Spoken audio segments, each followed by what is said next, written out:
And we are back on PJ Sports Talk, the place to be every Saturday, or every other Saturday, unless we have a surprise for you, just like this week. And we have Paul Pruitt in the studio with us. And thanks for being here. Thank you for having me on the show again, PJ. It's good to see you.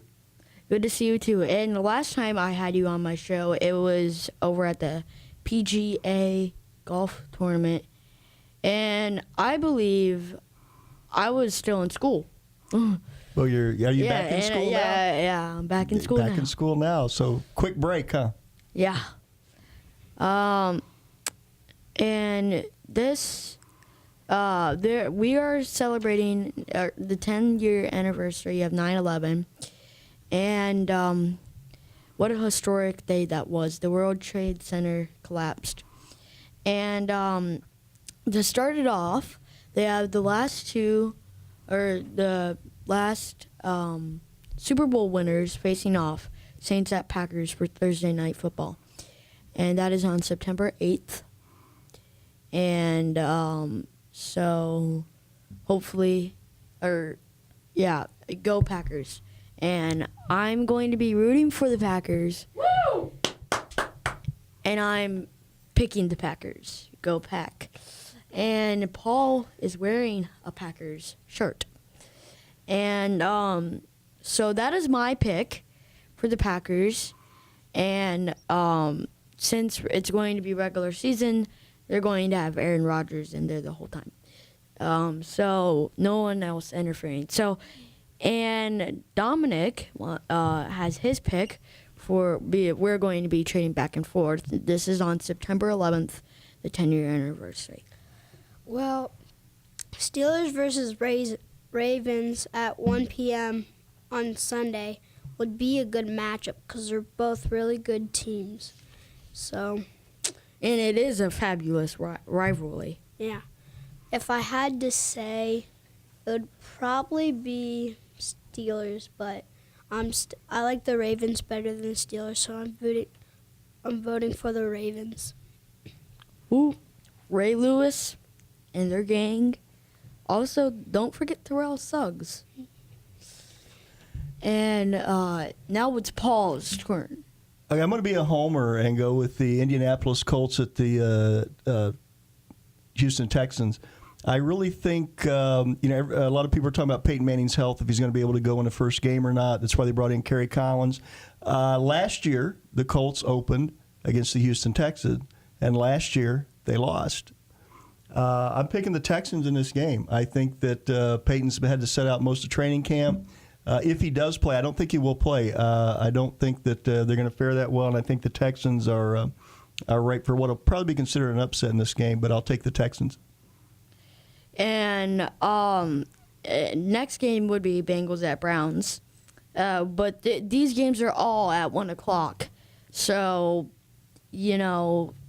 there's no way you can really tune in to all of them unless you can do DirecTV or Verizon Fios, and which is NFL Network. And I have NFL Network, but I know you have NFL Network for the past years. I tell you what, the NFL Red Zone, if you have Red Zone, I don't know if I'm putting in a plug here. I thought, who wants to just watch little snippets of games? You start watching that, and you get all the good stuff. It's like you can see every exciting play from every game that's going on, and they've got, split windows, you get split screens, you can see multiple games at a time, and you really don't miss anything. And it's really great because, you have a lot of lull during football. It's kind of built in that way. And NFL Red Zone, you really don't miss any of the action. And I got spoiled. I could say I thought I would, there's certain games certainly you want to sit down, like when the Packers and the Saints play Thursday night, you want to sit and watch the whole game. And when my Colts play, I want to watch the whole game and see all the little, idiosyncrasies of that individual game. But if you just want to watch football and get all the good stuff, I wish I was getting a percentage of their share, because the NFL Red Zone is, I didn't think I would like it, and it's addicting. You just look at it, and it's like, oh, my God, this is so great. I'm not missing any of the good stuff. And I know a lot of times you'll watch a game for an hour, and then, you go to get a sandwich, and you miss the good stuff. So this way, it's just great. So if you don't have NFL Network, NFL Red Zone, you ought to look into it. And NFL Red Zone, it was like the problem is with NFL Red Zone is it doesn't start up until the regular season. It doesn't have preseason. So, well, I couldn't watch NFL Red Zone for the past few weeks. Yeah, I know. Sometimes I'll just turn it on, stare at a blank screen, waiting for it to come on. But soon this week it'll be happening. This coming week. And Bengals at Browns, and well, the Bengals are not doing so good ever since they lost Carson Palmer, Chad Ochocinco, which Chad Ochocinco went to the Patriots, and now Tom Brady has a lot of weapons, and Chad Ochocinco, he had to fight for his number. He had to pay, but they came to it and they said, "Okay, well, I'll just give you my number." And someone from the Patriots already had it, and so he had to bargain with him and finally got him. So the Bengals at Browns, I'm gonna go with the Browns. Colt McCoy, I think it's good, Oh. and Dominic's turn is up. Well, Titans at Jaguars, also at 1:00. Well, I like the Jacksons better than the Titans because Jacksons are in Florida. Jaguars. Yeah, Jaguars. Jacksons. But I would have to go with Jaguars. And the Jaguars have Gerard. They also have Maurice Jones. Oh, wait. Hopefully I can pronounce this name right, but Maurice Jones-Drew. That's hard to pronounce. Try and say Maurice Jones-Drew 3 times and say it fast. Good luck with that. And Paul's turn is up for the Falcons at Bears.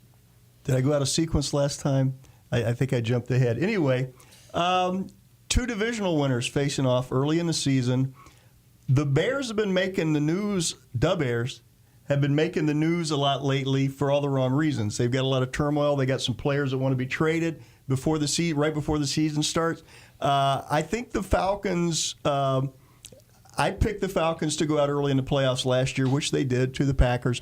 But I think they want everybody to know that 13-3 season wasn't a fluke, and they're gonna have all guns blazing. I think that Matt Ryan is going to be hot, and I think there's still a lot of questions about Jay Cutler. I'm going to take the Falcons in this game. And they also have Roddy Wright, so yeah, he's a big playmaker. One of the best wide receivers in my Madden game. And also, next would be the Bills at Chiefs, which Chiefs have Matt Castle. They have I'm not sure about his first name, but I'm just going to take a guess. Dwayne Bowe.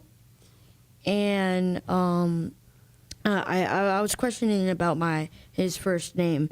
And also they also have Jamal Charles. But the Bills, not too sure because you never know.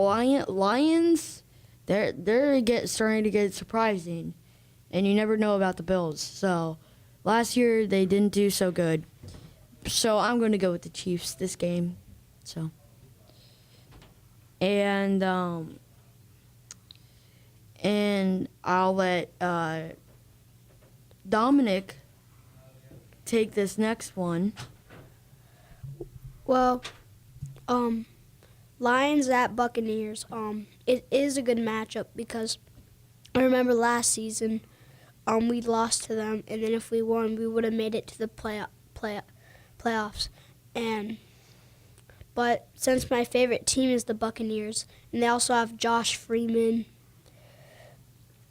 Well, it's the only one I can think of now, but Josh Freeman is a big, tough quarterback that can run, kind of like Michael Vick, but not as strong.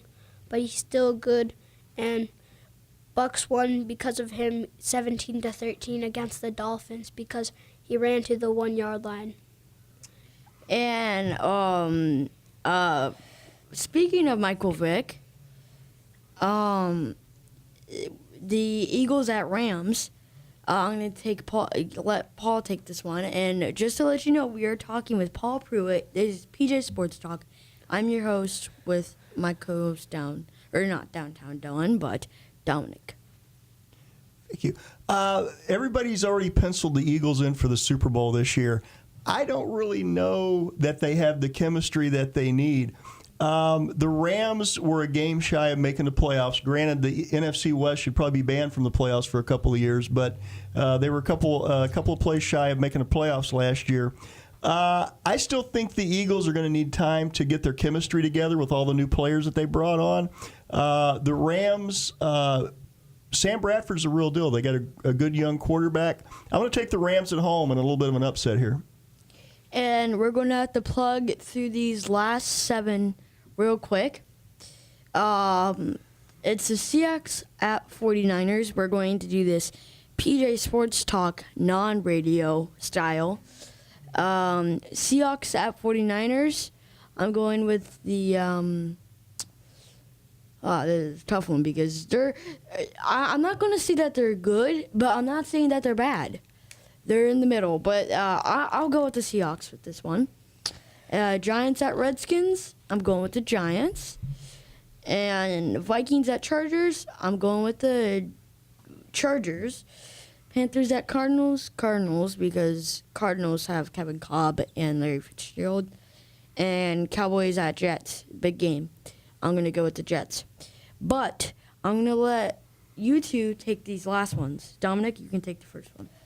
Well, it's Patriots at Dolphins, and this is September 12th. And I know the Patriots have Tom Brady. That's a really good quarterback, and so Patriots killed Buccaneers on one other game. This preseason. And you can't forget the first preseason game for the Patriots. They just obliterated them 47 to, I don't know the score, but yeah. And so I'm gonna say Patriots. Okay. But Dolphins have a really good quarterback still. I forgot his name, but still Patriots. Okay. And also we have Paul Pruitt's turn. In this game, Raiders and the Broncos, the Raiders made most of the news in the offseason for losing their best player to the Eagles. The Broncos, Kyle Orton, won the starting job. Kyle Orton doesn't get a lot of positive press, but the guy just seems to win games. I'm going to go with the Broncos at home. And we just have to talk about the HGH. For the little kids out there, HGH is test for I don't know it because I'm little, but I don't follow. It's human growth hormone, which doesn't just roll off the tongue, does it? No. And so there's no testing for that right now.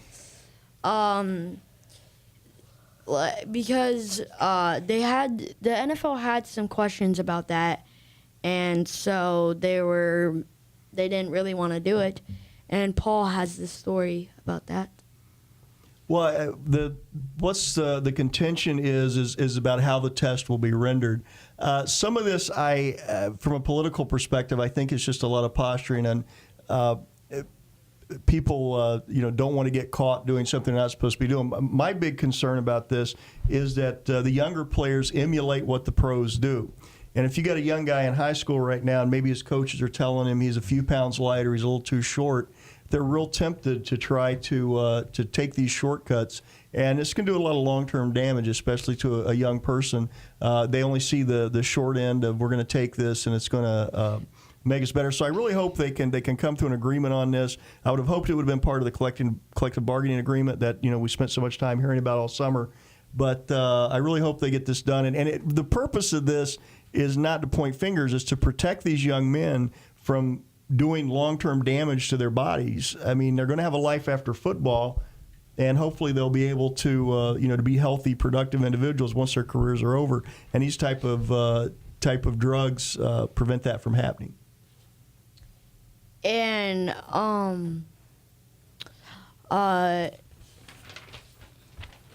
you had a question for me? I do have a question for you. I know that you're the youngest guy doing a sports talk show right now on the radio.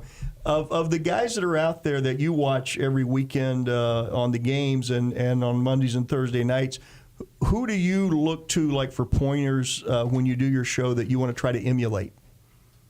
Well, I don't just watch the football people. I also, when I'm going to school, I can listen to the radio a little bit because there's a lot of morning shows out there. And also, my pointer people, I take from John Gruden and Bob Costas. Because Bob Costas was one of my favorite guys, and we are going to be back in the studio. And what about you, Dom? What? What's your favorite guy? Probably Jeff Gold. What? I can't No, forget the name. sportscasters. I don't know. Well, Paul, what about you? Actually, I think your picks are really good. Bob Costas, he looks like he's 12 years old, but he's been around for a long time and just really over the years has really built up a lot of credibility. John Gruden, quite honestly, as a Bucs fan, I didn't like Gruden as a coach. I thought he was kind of annoying. As a sportscaster, I really enjoy the guy. I totally enjoy the guy. He's funny, and he knows football, and it comes across when he's on the air how well he knows football and how much respect people have for his football knowledge when he's interviewing players and that type of thing. Yeah, so but two good choices. But John Gruden has to watch out for Jaws, and I have to watch out for the commercials. I'll be right back.